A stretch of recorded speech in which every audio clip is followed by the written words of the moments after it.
Jean-Claude Masse ressort de la cour d'appel accompagné par des gendarmes direction Marseille, la prison des Baumettes.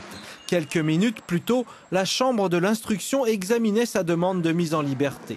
Incarcéré depuis le 6 mars dernier, le fondateur de PIP n'a pas réglé la première tranche de sa caution qui s'élève au total à 100 000 €. Autrement dit, il n'a pas respecté le contrôle judiciaire imposé par la juge d'instruction.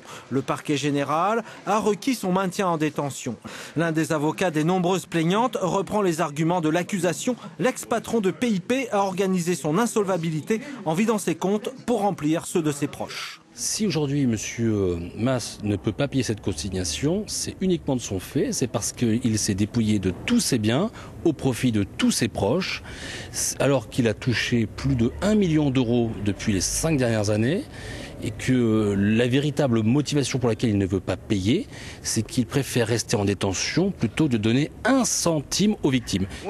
À la sortie de l'audience, l'avocat de Jean-Claude Masse se dit déçu par l'attitude des magistrats de la cour d'appel. Maître Haddad a le sentiment de ne pas avoir été entendu. Pour lui, les magistrats ont déjà pris leur décision. Le président de la chambre de l'instruction est un président d'une cour d'appel pour laquelle j'ai toujours du respect. Je ne l'ai pas senti hostile, je l'ai senti très hostile et même très amer qu'on ait l'audace de faire cette demande. Les magistrats de la cour d'appel d'Aix-en-Provence ont rendu leur décision. Jean-Claude Masse est maintenu en détention.